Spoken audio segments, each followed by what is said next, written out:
धातुएं क्या होती हैं। अब धातुएं क्या होती हैं ये कोई बताने का तो प्रश्न नहीं है। हमारी जिंदगी के हर कदम में हर जगह पर धातुएं ही धातुएं हैं। किचन में घुस जाओ तो धातुएं हैं, ऑफिस में जाओ धातुएं मिलेंगी। धातुओं का हमारे जीवन पर इतना जबरदस्त उपयोग है कि हम इसको बिना जाने रह ही नहीं सकते। तो प्रश्न ये उठता है कि फिर आज हम इस टॉपिक को लेके क्यों बैठ गए, यही ना। ये मैं बताता हूं, ये टॉपिक को लेकर हम इसलिए बैठ गए, सिर्फ हम इतना जानते हैं कि हमारे घर में जितने भी किचन में बर्तन है, ऑफिस में फर्नीचर है, अलमारी है, सब धातुओं की है, लेकिन इनके कुछ विशेष गुणधर्म है। There are some properties of the metals. अब उन्हीं गुणधर्मों को आज हम यहां पर पढ़ेंगे। रेडी ना। देखिए सबसे पहले मेरे हाथ में एक ये आप पहचानते होंगे, ये आपके किचन का पार्ट है, ठीक है। ये क्या है, ये थाली है, स्टील की है, इस्पात की है, कुछ मिश्र धातुएं मिलाकर बनी हुई है। अगर आपको धातुओं के भौतिक गुणधर्मों को पढ़ना है तो एक एक इसको देखते जाइए, आपको कंफर्म हो जाएगा। सबसे पहले देखिए ये थाली चमक रही है, हाँ देखो चेहरा दिखाई दे रहा है, मेरा फोटो दिख रहा है इसमें, आप भी देख लो अपना अपना, ठीक है। ये थाली चमक रही है, इसका मतलब धातुओं में एक गुणधर्म हो गया, पहला चमक। पहला भौतिक गुणधर्म हो गया, धातुओं में चमक पाई जाती है। आप लिख देना, धातुओं में चमकने का गुणधर्म होता है। The metals has shining property होती है ना। अब प्रमाण है, प्रमाण सामने और क्या मैं बताऊं क्या हो सकता है, ठीक है। इसमें चमक होती है। दूसरी बात ये होती है, देखो ध्वनि करने पर, इसको थोड़ा सा घात करने पर आवाज आ रही है, ठीक है ना। इसमें ध्वनि होता है, नहीं, धातुओं में ध्वनि उत्पन्न करने की क्षमता होती है। चलो एक हमारा हो गया, सोनरस बोलते हैं, sound. The metals has sonorous properties, ठीक है, दो हो गया। तीसरा अगर मैं आपको बताऊं धातुओं का और कौन सा गुणधर्म है, थाली को देखिए, आपके घर में है। ये पढ़ने के लिए आपको लैब में नहीं जाना है, कहीं दूर नहीं जाना है, कहीं घूमने नहीं जाना है, किसी ऑफिस में हिल स्टेशन नहीं जाना है। घर की थाली उठाओ, इसमें जितने भी गुणधर्म आपको दिखाई दे रहे हैं बोल दो, वो आपका हो जाएगा धातुओं का गुणधर्म। पहला गुणधर्म आपने क्या देखा, चमक होती है, धातुएं चमकती है ना, देखो चमक रही है, चम चम चम चम।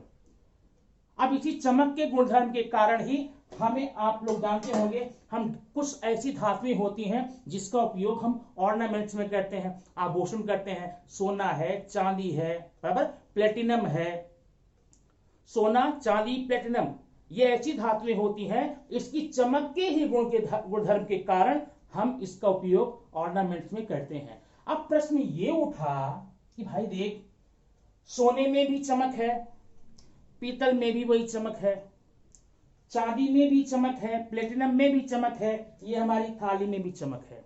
तो क्यों नहीं हम लोग सोने की जगह पर पीतल के गहने बनवाएं। आजकल हमारे यहाँ जिन पेरेंट्स के यहाँ लड़कियों शादी पड़ जाती है, सबसे ज्यादा बड़ा खर्च कहाँ दिखता है, सोने के गहने बनवाने में।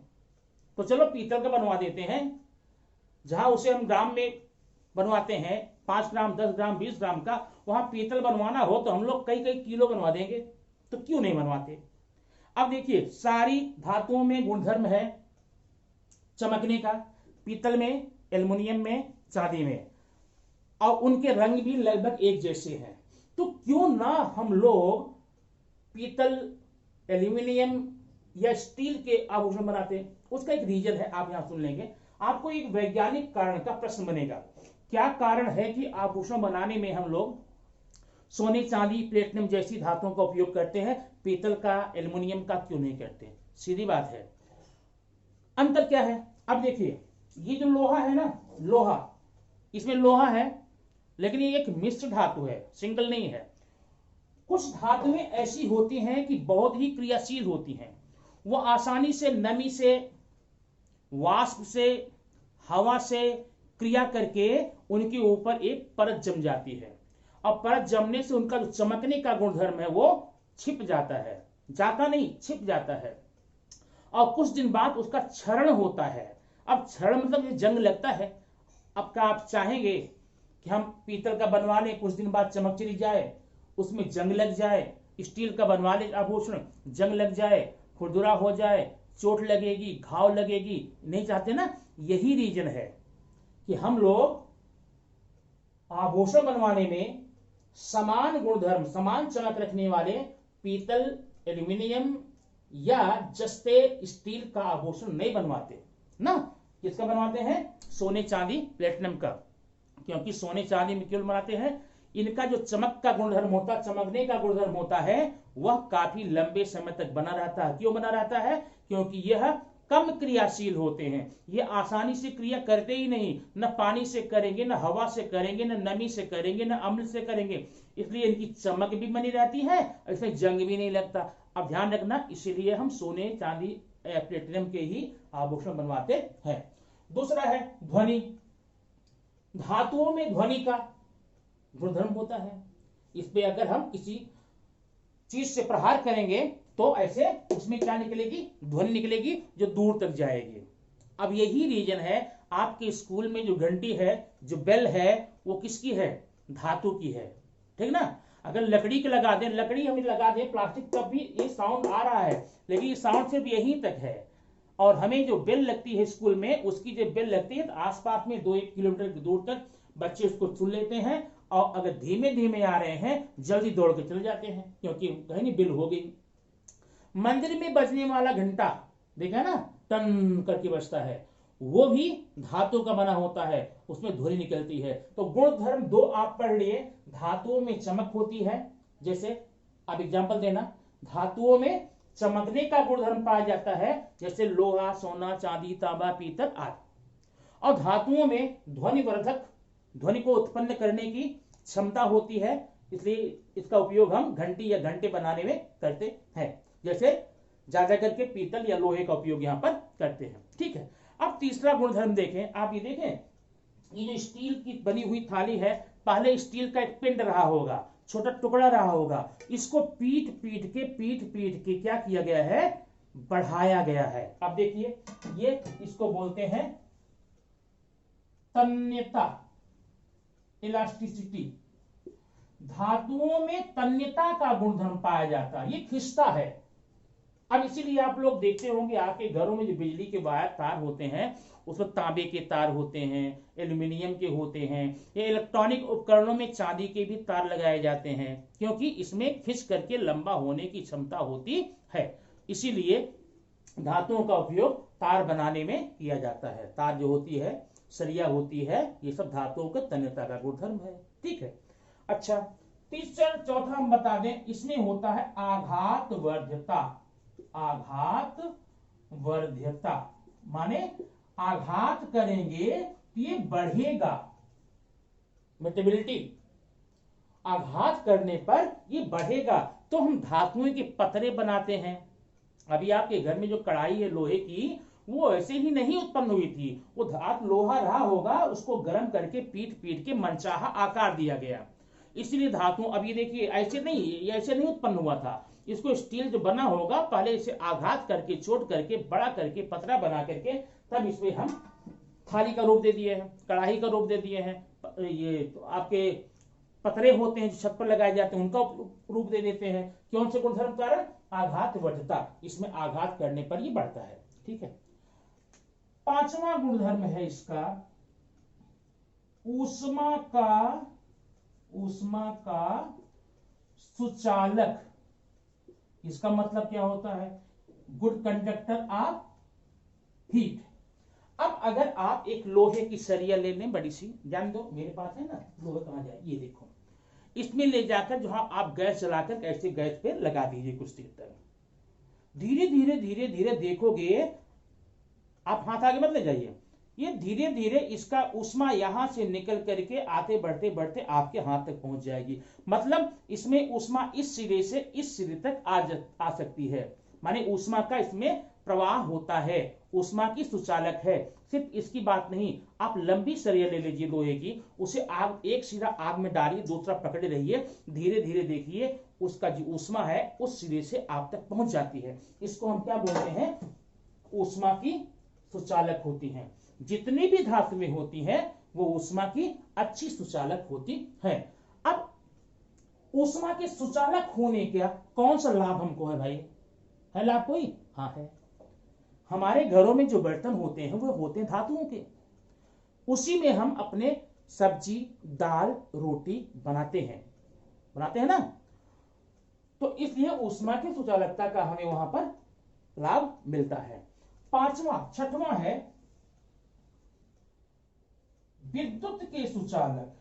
विद्युत का सुचालक, ये जो धातुएं होती हैं वो विद्युत की अच्छी सुचालक होती हैं, माने इनमें एक सिरे से लेकर दूसरे सिरे तक बिजली जा सकती है। अब एक काम करना, जैसे मान लो ये थाली है, नहीं, आप अगर इलेक्ट्रिक करंट का एक वायर यहां टच कराएंगे आपको इलेक्ट्रिक शॉक इस हाथ में लगेगा। क्यों? क्योंकि बिजली यहां से चल करके यहां पर आ गई, क्योंकि यह जो है बिजली का सुचालक है। सुचालक मतलब, सुचालक किसे कहते हैं? ऐसे सारे पदार्थ जिनमें से विद्युत धारा एक सिरे से दूसरे सिरे तक पहुंच जाती है उसको कहते हैं विद्युत का सुचालक। एग्जाम्पल क्या लेंगे? लोहा, सोना, चांदी, तांबा, पीतल आदि। हमारे घरों में जो तार होते हैं बिजली के, उसमें तांबे के, एल्यूमिनियम के, ज्यादा करके तांबे एल्यूमिनियम के तार लगाए जाते हैं। ठीक है, अब देखिए विद्युत सुचालक हो गया। और छठवां गुणधर्म आप यहां मैं बताऊं, छठवां गुणधर्म है कि ये प्रायः, हमेशा नहीं, प्रायः सामान्य तापमान पर ठोस अवस्था में पाए जाते हैं। ठोस अवस्था में पाए जाते हैं। ठीक है, लेकिन अब यहां पर एक चीज और याद रखना, जितनी भी धातुएं होती है मैक्सिमम वो ठोस अवस्था में पाई जाएंगी। कहां? रूम टेम्परेचर पर, सामान्य तापमान पर। रूम टेम्परेचर जरूर जोड़ना, सामान्य तापमान जरूर जोड़ना, क्योंकि धातु पिघलाएंगे तो तापमान देंगे तो ये भी पिघल जाएंगे, द्रव हो जाती है। लेकिन सामान्य तापमान पर धातुएं ठोस अवस्था में पाई जाती है। लेकिन मरकरी, पारा, इसका अपवाद है। पारा भी एक धातु है किंतु यह लिक्विड अवस्था में पाया जाता है, ये द्रव अवस्था में पाया जाता है। इसको आप याद रखेंगे। अच्छा, ये 6 गुणधर्म आपको हो गए। प्रायः यह ठोस अवस्था में पाई जाती है, इसका अपवाद क्या हो गया? पारा। ठीक है, अब इतने गुणधर्म आप पढ़ने के। अच्छा, और सातवां देख लो, धातुएं जो है इलेक्ट्रॉन का त्याग करती हैं। इलेक्ट्रॉन का त्याग, अभी जब कोई क्रिया होती है ना उसमें इलेक्ट्रॉनों का त्याग यही करती हैं धातुएं। क्यों? क्योंकि धातुओं की बाहरी कक्षा में इलेक्ट्रॉनों की संख्या 1, 2 अथवा 3 पाई जाती है। 1, 2 अथवा 3। और जिन तत्वों की बाहरी कक्षा में इलेक्ट्रॉनों की संख्या 1, 2, 3 पाई जाती है वो धातुएं इलेक्ट्रॉन का परित्याग करती हैं। ठीक है ना? और जिनमें 5, 6, 7 पाई जाती हैं वो इलेक्ट्रॉन ग्रहण करती हैं। अब इसके बाहरी कक्षा में इलेक्ट्रॉन संख्या या तो 1 होगी, या तो 2 होगी, या तो 3 होगी। तो क्या करेंगे? त्याग करेंगे, डोनेट करेंगे, और त्याग करके ये धनायन बनाएंगे। क्या करेंगे? त्याग करके ये धातुएं जो है धनायन बना लेती है। ठीक है, तो ये आपके इतने गुणधर्म हो गए। इतने गुणधर्म के अलावा आप देख सकते हैं, इसको फिर रिपीट कर लेंगे। धातु में पहला गुणधर्म चमक का है, दूसरा ध्वनि का है, तीसरा तन्यता का है, चौथा आघात वर्तता का है, पांचवा है ऊष्मा की सुचालक होती है, छठवां विद्युत सुचालक होती है, और छठवां प्राय ठोस, सातवां है 7 और 8। 7 है प्राय ठोस अवस्था में पाई जाती है, सामान्य तापमान पर, कमरे के तापमान पर, रूम टेम्परेचर पर प्राय यह ठोस अवस्था में पाई जाती है। लेकिन पारा इसका अपवाद है, मरकरी इसका क्या है? एक्सेप्शन है। चलो, और 8वां है ये इलेक्ट्रॉन का त्याग करके धनायन बनाने का काम करती है। तो इतने गुणधर्म आपको हो गए धातुओं के। इतना याद करना आपके लिए मुश्किल की बात नहीं होगी। अच्छा, अगर हम यहीं पर आपको बता दें अधातु,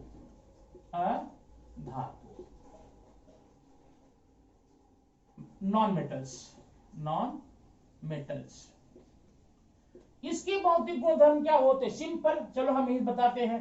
चमक नहीं पाई जाती, अधातुओं में चमक नहीं पाई जाती, लेकिन अपवाद है। क्या अपवाद है? डायमंड, हीरा, कार्बन का एक अपर रूप है और कार्बन एक अधातु है, फिर भी हीरे में चमक पाई जाती है। याद रखना, अधातुओं में चमक नहीं होती, खुद की चमक नहीं होती है, माने खुद की चमक नहीं होती। इसका मतलब आप इसमें कोई पॉलिश करके चमकदार चमका करते हैं, वो मान्य नहीं होगा। ठीक है, खुद की चमक नहीं होती है इसमें, लेकिन अपवाद में क्या क्या है? हीरा। हीरा क्या है? अधातु है। अधातु क्यों है? कार्बन एक अधातु है और कार्बन के कुछ अपर रूप होते हैं। हीरा होता है, फुलरेंस होता है, बराबर, कोक होता, कोयला होता है, लेकिन जो अपर रूप है कार्बन का, हीरा, उसमें चमक पाई जाती है, वो अपवाद लेंगे। और एक होता है आयोडीन। आयोडीन में भी क्रिस्टल होते हैं, वो चमकदार होते हैं, जबकि आयोडीन क्या है? आयोडीन अधातु है। याद रखना, आयोडीन और हीरा ये अधातुओं के क्या है? क्या है? धातुओं के अपवाद, एक्सेप्शन है। ठीक है, चलो ठीक है। अगला देखो, इसमें ध्वनियां नहीं होती, इसमें ध्वनि उत्पन्न करने की क्षमता नहीं होती। अब यहां आप मान लीजिएगा, मैं ध्वनि दिया, इसमें नहीं होती। ठीक है, नेक्स्ट है तन्यता। इसमें खींच करके, अभी खींच करके आप देखोगे रबर के कुछ इलास्टिक होते हैं, खींचो तन जाते हैं, लेकिन छोड़ फिर वापस आ जाते हैं। हमारे किस काम का? इसमें तन्यता का गुणधर्म भी नहीं पाया जाता है। ओके, चलो। आघातवर्धता, चोट करने पर ये जो है क्या होते हैं? फैलते, माने फैलते नहीं बल्कि टूट जाते हैं, इनको बोलते हैं भंगुरता। क्या बोलते हैं? भंगुरता, टूट जाते हैं। अब अगला है ऊष्मा की सुचालक। जितनी धातुएं होती है तो ऊष्मा सुचालक होती हैं, लेकिन ये ऊष्मा की कुचालक होती हैं। क्या होती हैं? कुचालक, माने इसमें से ऊष्मा प्रवाहित नहीं हो सकती। विद्युत के सुचालक, विद्युत के सुचालक, अधातुएं जो होती है विद्युत की सुचालक नहीं होती हैं, कुचालक होती हैं। ध्यान रखना यहां पर, लेकिन यहां पर एक अपवाद है। अपवाद क्या है? ये जो ग्रेफाइट होता है, पेंसिल की नोक, ग्रेफाइट, ये कार्बन का एक अपर रूप है। ठीक है, ये ग्रेफाइट होते हैं, वो विद्युत के सुचालक होते हैं। मतलब ग्रेफाइट एक क्या है? अधातु है। अधातुएं विद्युत की कुचालक होती हैं, किंतु ग्रेफाइट अधातु होने के बाद भी विद्युत का सुचालक होता है, इसलिए हम पूरे में कहेंगे विद्युत का कुचालक है। और सातवां गुणधर्म मैंने यहां बताया था, धातुएं इलेक्ट्रॉन का त्याग करती हैं, परित्याग करती हैं, अधातुएं इलेक्ट्रॉन को क्या करती हैं? इलेक्ट्रॉन को ग्रहण करती हैं ना। ग्रहण क्या करती हैं? ग्रहण करती, रिसीव करती हैं, और रिसीव करके ये ऋणायन बनाती हैं। कौन सा? ऋण आयन, इन पर ऋण आवेश आ जाता है। तो ये आपके हो गए क्या? गुणधर्म धातु और अधातु के। अब अगर ये प्रश्न आपको आ जाता है एग्जाम में, और पक्का कक्षा 8वीं से लेकर 10वीं तक के विज्ञान के हर लेसन में, हर क्लास के लेसन में धातु का लेसन दिया जाता है, और वो धातु का लेसन जो है एग्जाम के लिए बहुत ही इंपॉर्टेंट होता है, और जितना इंपॉर्टेंट होता है उतना आसान होता है। क्यों आसान होता है? एक धातु हाथ में पकड़ लो, अभी देखना अधातु मैंने बताया ना, ये क्या है? ये मेरे पास में एक प्लास्टिक का डिब्बा है, यह धातु है। अब बताइए चमक है इसमें? नहीं है ना, चमक नहीं है, मतलब अधातुओं में चमक नहीं होती। तन्यता है, पीटेंगे तनेगा? नहीं तनेगा, तन्यता भी नहीं होती। चोट करेंगे फैलेगा? नहीं, टूट जाएगा। ठीक है, और अगला है ऊष्मा सुचालक। अगर इसमें हम ऊष्मा यहां लगाएं तो क्या मेरे हाथ तक आंच आएगी? नहीं आएगी, यही जलने लगेगा। ठीक है, और अगला है विद्युत सुचालक, ये विद्युत का सुचालक भी नहीं है। और ये प्लास्टिक या रबर है, ये इलेक्ट्रॉन का परित्याग नहीं करेगा, ऋणायन, इलेक्ट्रॉन का परित्याग नहीं करेगा, ग्रहण करेगा, ऋणायन बनाएगा। अब इसके अलावा हम आपको ये बताएं कुछ वैज्ञानिक कारण। ठीक है, इन्हीं जो आपने अब तक जितने भी पॉइंट्स लिए उसमें वैज्ञानिक कारण कौन कौन से हैं।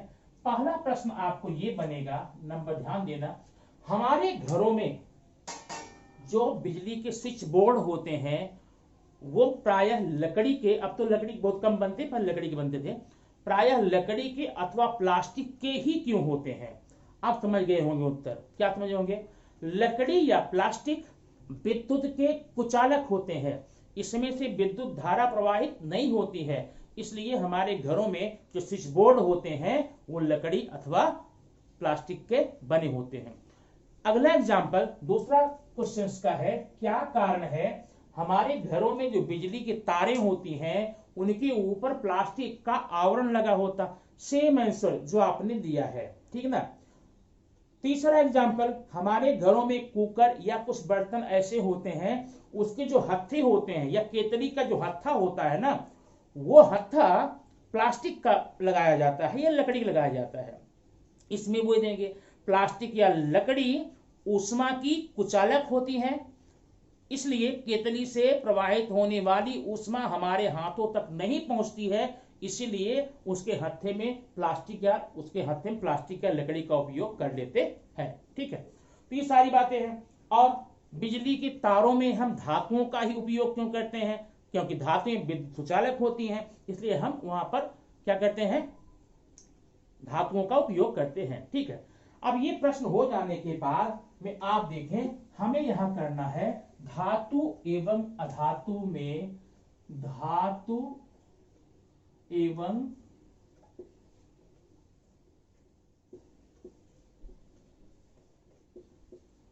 अंतर। अब ये प्रश्न आपको 3 नंबर का आपके एग्जाम में आता है, बड़ा सिंपल सा है, आप जितना पढ़े हैं उतना करके कंफर्म कर लेते हैं। आप यहाँ ध्यान दीजिए, यहाँ लिखिए धातु में मेटल्स, यहाँ लिखिए अधातु में नॉन मेटल्स।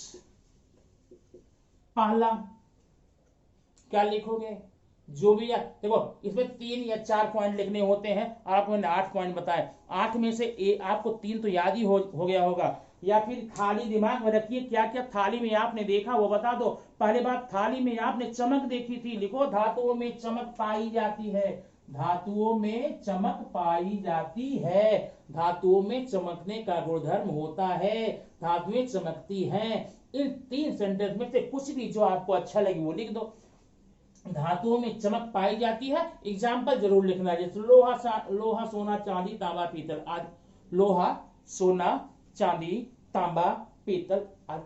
अब यहां क्या लिखोगे उसी पॉइंट में, अधातुओं में चमक नहीं पाई जाती ना, किंतु अपवाद में क्या डालोगे इसमें, आयोडीन और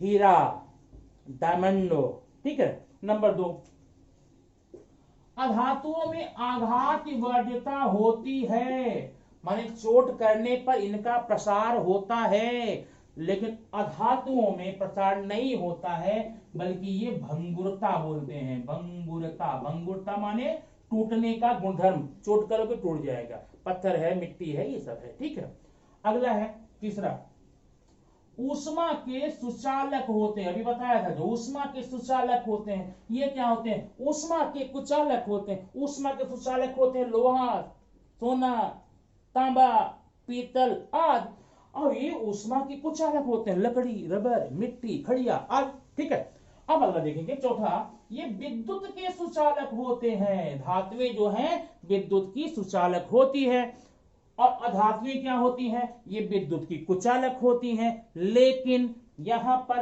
आप एक चीज लिखना नहीं भूलेंगे, किंतु ग्रेफाइट इसका अपवाद है। अधातुएं विद्युत की कुचालक होती हैं, लेकिन ग्रेफाइट इसका अपवाद है। ठीक है, अगला, इसमें ध्वनि उत्पन्न करने की, धातुओं में ध्वनि उत्पन्न करने की क्षमता है, लेकिन अधातुओं में ध्वनि उत्पन्न करने की क्षमता नहीं है। Got it done? अगला 5वां 6वां, सामान्य तापमान पर धातुएं प्रायः ठोस अवस्था में पाई जाती हैं। कड़क होती कठोर होती हैं धातुएं, लेकिन एक बात और बताओ, धातुएं ठोस अवस्था में पाई जाती हैं, लेकिन कुछ धातुएं ऐसी जो मुलायम होती हैं। कौन कौन सी हैं? सोडियम और पोटेशियम, सोडियम और पोटेशियम। एक प्रश्न भी याद रखना आपके एग्जाम में आएगा, वो कौन सी धातुएं हैं जिनको चाकू से काटा जा सकता है? अब बड़े आश्चर्य, धातु को चाकू से काटेंगे? हाँ, कुछ धातुएं ऐसी हैं जो मुलायम होती हैं, उनको हम चाकू से काट सकते हैं, वो है सोडियम है और पोटेशियम है, याद रखना। वो कौन सी धातुएं हैं जिनको चाकू से काटा जा सकता है? ये सामान्य तापमान ठोस होती हैं, और ये अधातुएं सामान्य तापमान पर ठोस, द्रव, गैस तीनों अवस्था मिलती है। ठीक है, अब सातवां, धातु में क्या करती हैं, इलेक्ट्रॉन का परित्याग करके धनायन बनाती हैं। अधातु में क्या करती हैं, इलेक्ट्रॉन को ग्रहण करके ऋणायन बना देती हैं। इतनी चीजें आपको याद रखनी पड़ेगी। अब एक प्रश्न आप देखेंगे, धातु कौन सी धातु है जिसे चाकू से काट सकते हो, बताए ना, वह है सोडियम, Na। सोडियम ये ऐसी धातु है जो कि चाकू से काट सकते हो। अब इसकी एक खासियत और देख लो, आपके एग्जाम में मिलेगा पक्का। वो खासियत क्या है, सोडियम बहुत ही क्रियाशील धातु है, the most reactive metal sodium. और ये करता क्या है, अगर इसे खुले में रख देंगे, आप अपने रूम में निकाल कर रख देंगे, ये तुरंत क्या उठे, जल उठेगा। कैसे जल उठेगा, ये ऑक्सीजन से, आपके रूम में जो हवा है, ऑक्सीजन है, एयर है, उससे अभिक्रिया करके बना लेगा सोडियम ऑक्साइड। क्या बनाएगा, सोडियम ऑक्साइड। ये देखो Na सोडियम प्लस O2, ये हुआ ना, ये अभिक्रिया करके Na2O सोडियम ऑक्साइड। बाद में हम बैलेंस कर लेंगे। बैलेंस कैसे करेंगे, यहां 2 कर देंगे, 2 हो जाएगा, यहां पर 4 हो जाएगा। ठीक है, अब ये हो गई अभिक्रिया। सोडियम जो है रूम टेम्परेचर पर हवा से अभिक्रिया करके सोडियम ऑक्साइड बना देती, तुरंत बनाती है, जब भी खुले में रखो बना देती है। अब रही बात, तब कहां रखें इसको, ऐसी कौन जगह जहां पर हवा ना हो, पानी, पानी डाले, लेकिन पानी में भी आंशिक मात्रा में ऑक्सीजन होती है। और दूसरी बात, पानी से भी क्रिया कर लेता है, सोडियम पानी से क्रिया करके सोडियम हाइड्रोक्साइड बना लेता है। इसलिए यह कहीं सुरक्षित नहीं है, न जल में, न थल पे, न नभ में। यह एक ऐसी धातु है कहीं पर सेफ ही नहीं है, सुरक्षित नहीं है, कहीं भी रख दोगे क्रिया कर लेगी। पानी में रख दिया तो पानी से क्रिया करके सोडियम हाइड्रोक्साइड बना लिया, हवा में रख दिया, हवा से क्रिया करके सोडियम ऑक्साइड बना दिया। चलो आसमान में रखते हैं, जाओगे आसमान जो रख करो, अरे आसमान में तो हवा है, वायुमंडल है, कहां रखोगे। अब प्रॉब्लम होगी, रखे कहां। अब वैज्ञानिकों के दिमाग में एक बहुत अच्छी आइडिया आई। क्या रखी जानती हो, मिट्टी का तेल। मिट्टी का तेल, इसे क्या बोलते हो, मिट्टी तेल ना, घासलेट, रॉकेल। ठीक है, मिट्टी के तेल में डुबो कर रखा जाता है। सोडियम को हमेशा मिट्टी के तेल में ही डुबो कर रखा जाता है। अब किसी ने पूछा, भाई क्यों ऐसा कर रहे हो, मिट्टी के तेल में क्यों डुबो रहे हो, क्या बात है, क्या मजबूरी है, बताओ। क्या बताओगे, सोडियम भाई देखो, ऐसी एक ऐसा तत्व है ना, बहुत ही लड़ाकू है। अब ये समझ रहे होंगे, क्रियाशील, अक्रियाशील, ज्यादा एक्टिव है, और ज्यादा एक्टिव होना भी अच्छी बात नहीं होती है ना। मैं धातुएं एक्टिव हो, ये अच्छी बात है, लेकिन ज्यादा एक्टिव हो जाए तो क्या हो जाता है, लफड़ा हो जाता है। जहां देखो वहीं किसी से मिल गए, मेल मिलाप कर लिए, चले गए, रास्ते में हवा मिल गई, आ जाए भाई हम तो मिल जाते हैं, चलो हम लोग मिल करके एक नई दुनिया बनाएंगे। ये नई दुनिया बना लेते हैं। कौन दुनिया, सोडियम ऑक्साइड। ठीक है, तो इसके मालिक ने कहा, भाई ठीक है, इसको मैं बाहर निकालूंगा नहीं, लेकर चलकर पानी में डाल देता हूं। पानी में गया, चल भाई आजा, हम तो साथ मिलकर के एक नई दुनिया बसाएंगे। दुनिया बता दिए, क्या बनाए, सोडियम हाइड्रोक्साइड। अरे मालिक घबरा गया, अब क्या करें इसको, अब क्या करें, अब क्या करें। इसने कहा, चल इसको मिट्टी के तेल डुबो ले, क्योंकि मिट्टी के तेल में, रॉकेल के अंदर न तो ऑक्सीजन की मात्रा है, न जल की है। अब आपको प्रश्न क्या बनेगा, प्रश्न ये बनेगा, बोर्ड वाला पूछेगा, एग्जाम वाला पूछेगा आपसे, भाई ये बता कि सोडियम को मिट्टी के तेल में क्यों डुबोते हैं रे। नहीं, अब बड़े चक्कर में, ये सोडियम को मिट्टी के तेल में क्यों डुबोते हैं। जैसे आपका एक भाई है, जैसे बाहर निकला, घर के बाहर भिड़ गया 2 लोगों से, मारपीट करके सर फटोल करके आ गया, पारा लग गया, इसे बाहर मत निकलने दो। ये कब तक नहीं निकलने दोगे, कल स्कूल जाएगा, क्लास जाएगा, स्कूल में गया तो वहां कर लिया, बहुत क्रियाशील था, बहुत एक्टिव था। अब तुम्हारे मम्मी पापा ने परेशान होकर क्या किया, एक छोटा सा रूम बनवाया, उसे बंद कर दिया, क्योंकि रूम में न तो बाहर के बच्चे आएंगे, न स्कूल के आएंगे, सेफ पड़ा रहेगा, और जब जरूरत होगी अपने बेटे को निकालकर उसका मुंह देख लेंगे। ठीक है, वैसे ही सोडियम को हम मिट्टी के तेल में क्यों डुबोते हैं, लिखोगे सोडियम एक बहुत ही क्रियाशील धातु है। ये बड़ी आसानी से खुली हवा में हवा से अभिक्रिया करके सोडियम हाइड्रोक्साइड बना लेती है और पानी से अभिक्रिया करके सोडियम हाइड्रोक्साइड बना लेती है। इसलिए दोनों ही कंडीशन में इसके अस्तित्व पर बहुत भारी खतरा रहता है। इसका मालिक इसको खोना नहीं चाहता और न खोने के लिए ले जाकर क्या किया, उसको मिट्टी के तेल में डुबो दिया। चल ये बैठ, जब मेरी मर्जी होगी मैं निकाल लूंगा, थोड़ा चाकू से काट करके तुमको मैं यूज कर लूंगा। ठीक है, तो ये बात है। अब देखो सोडियम जो है ना दिल का बड़ा ही नरम है, बड़ा मुलायम है। अब इतना मुलायम, सोचिए इतना मुलायम है, चाकू से काट सकते हो, लेकिन अंदर से बड़ा ही कमीना है। नहीं इतना में इतना ये एक्टिव है, इतना एक्टिव है कि पानी से भी क्रिया, हवा से भी क्रिया, ठीक है, जिस चाहो उससे क्रिया। मालिक ने क्या किया, चल तू बैठ जा मिट्टी के तेल के डिब्बे में, एक कैन लेगा मिट्टी के तेल का, उसको डुबो कर देगा, पड़ा रहा वहीं पर। अब जब मालिक की इच्छा कहेगी निकालेगा, चाकू से थोड़ा सा काट करके काम कर लेगा अपना। नहीं, और आप लोग भी पढ़कर काम कर लीजिए, एग्जाम में इसका अंतर आएगा। और ये जो वैज्ञानिक कारण के जितने प्रश्न बताए वो आपके एग्जाम में बारंबार आते रहते हैं। इसको पढ़िए, भरपूर मजा लीजिए और एग्जाम में अच्छे नंबर लीजिए।